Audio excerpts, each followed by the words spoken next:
Every child deserves to receive instruction and supports that empower them to be a proficient reader by the end of 3rd grade.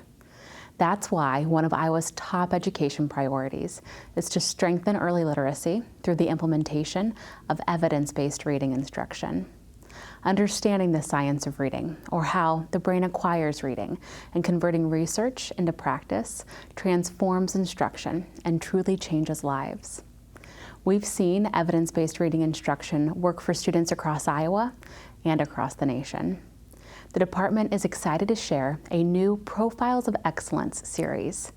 Today's profile features students, families, and educators at ADM Community School District who have improved reading proficiency and narrowed achievement gaps over the past 3 years through the science of reading.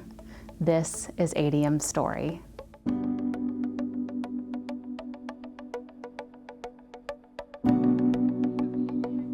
In 2019-20, that school year, we had gotten our ISASS results back and saw our proficiency levels at an ELA not where we would desire them to be, and noticed, especially in 3rd grade, our scores being fairly significantly lower than we would anticipate seeing them or that maybe the community would expect. And so that kind of started the genesis of our discussions related to literacy instruction here at ADM, and we started just seeing a real big gap between what we were learning about what reading instruction should look like and what we were seeing in our classroom.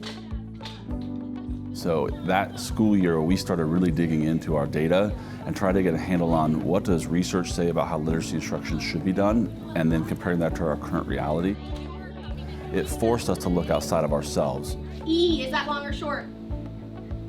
Long, good job. So we partnered with our literacy consultant and our professional learning and leadership consultant. Long, good job, ready? They helped walk us through that path of identifying, here's what evidence-based practices are, here's how you can identify them for each of these areas students are falling out on. Carmela. D, G, E, right? That trigraph we know. So about 3 years ago, it was really our district leadership team that looked at our data and saw very big discrepancies in the area of literacy. We were asked to implement a new curriculum, which was focused on phonics. What's that sound? R. Because phonics is such a foundational resource for our students to have to be able to read. Blend it together. Jump. Catch. So since we've really started the shift in what we are doing for literacy instruction, we've seen significant changes.